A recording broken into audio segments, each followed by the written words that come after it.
Assalamualaikum warahmatullahi wabarakatuh. Halo semuanya, pembelajaran kali ini akan kita laksanakan secara daring. Apa sudah siap semuanya? Siap dong pastinya.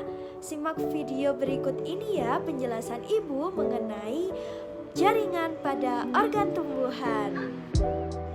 Pada pertemuan sebelumnya, kita sudah belajar mengenai jaringan meristem dan juga jaringan dewasa, mulai dari macam, letak, dan juga fungsinya. Seperti halnya hewan dan manusia, tumbuhan juga memiliki organ. Organ dari tumbuhan mengenai akar, batang, daun, buah, bunga, dan juga biji. Maka dari itu, untuk pertemuan kali ini kita akan membahas mengenai jaringan pada organ tumbuhan. Akar tumbuhan berasal dari akar lembaga atau radikula.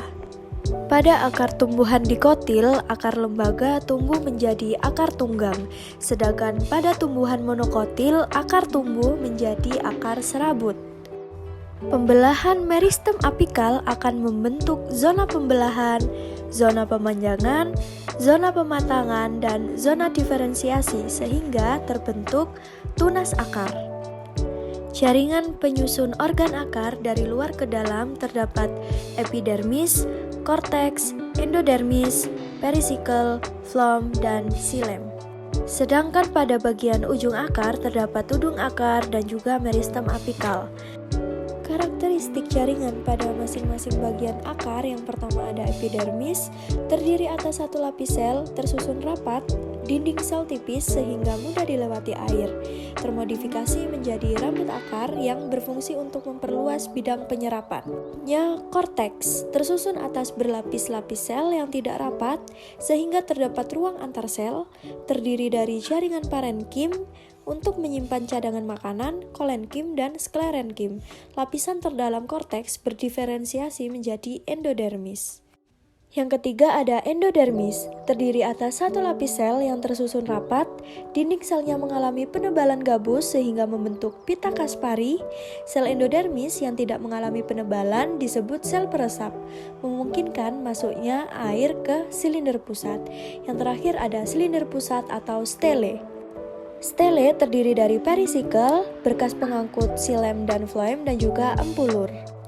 Struktur akar pada tumbuhan monokotil dan juga dikotil sama-sama memiliki epidermis, korteks, endodermis, perisikel, phloem, dan juga xilem. Namun pada tumbuhan monokotil terdapat empulur. Perbedaan struktur akar secara menyeluruh tersedia pada tabel yang tertera. Batang terletak di atas tanah dan tumbuh menuju cahaya matahari. Biasanya berbentuk bulat, mempunyai ruas dan juga buku.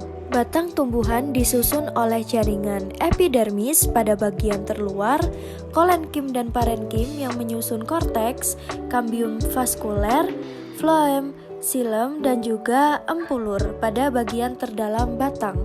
Jaringan penyusun organ batang dapat kita kelompokkan menjadi 3 bagian.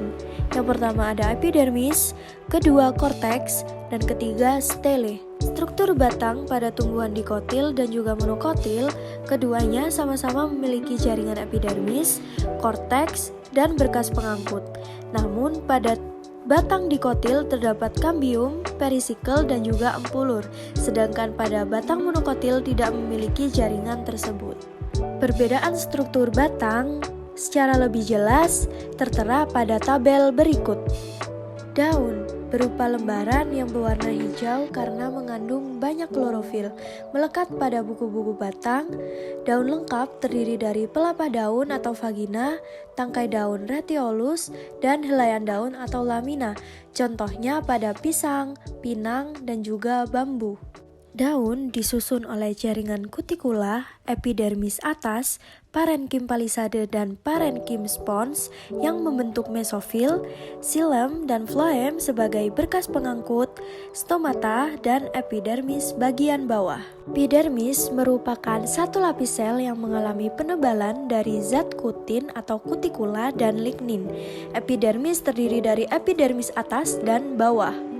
Selanjutnya mesofil, tersusun atas parenkim palisade dan spons yang berfungsi untuk fotosintesis.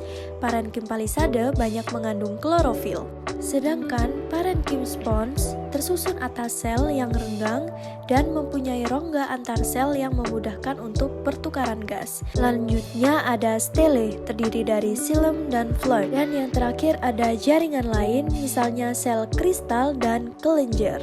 Struktur daun tumbuhan monokotil dan dikotil keduanya sama-sama memiliki kutikula, epidermis atas dan bawah, dan juga stomata.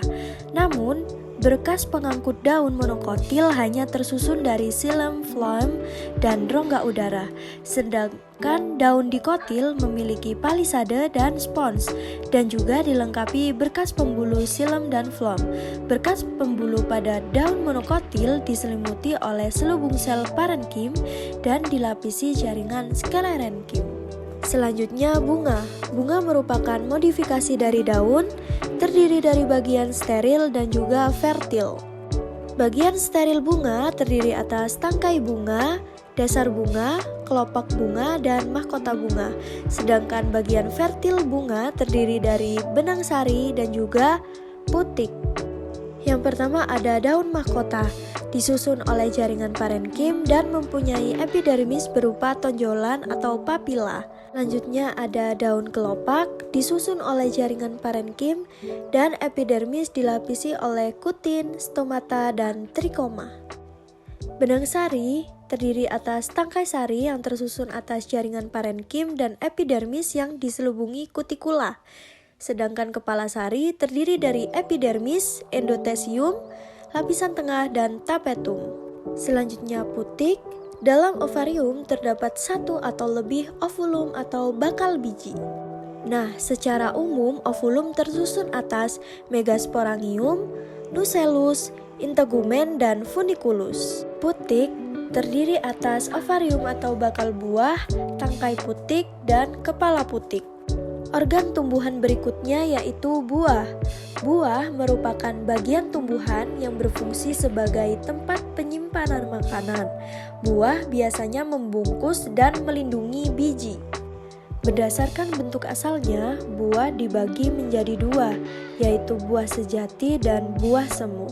Buah sejati merupakan buah yang seluruhnya terbentuk dari bakal buah, contohnya yaitu buah mangga.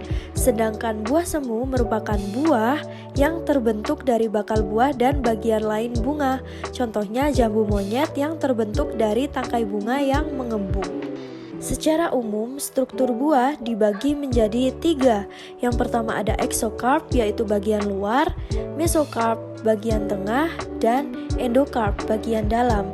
Namun, pada buah-buah tertentu terdapat banyak lapisan seperti pada buah kelapa yang ditunjukkan pada gambar. Terdiri dari exocarp, kulit luar, mesocarp, sabut, endocarp, tempurung, endosperm atau daging buah, dan testa atau kulit daging buah. Untuk karakteristik jaringan penyusun organ buah dapat dilihat pada slide berikut ini. Organ terakhir pada tumbuhan yaitu biji.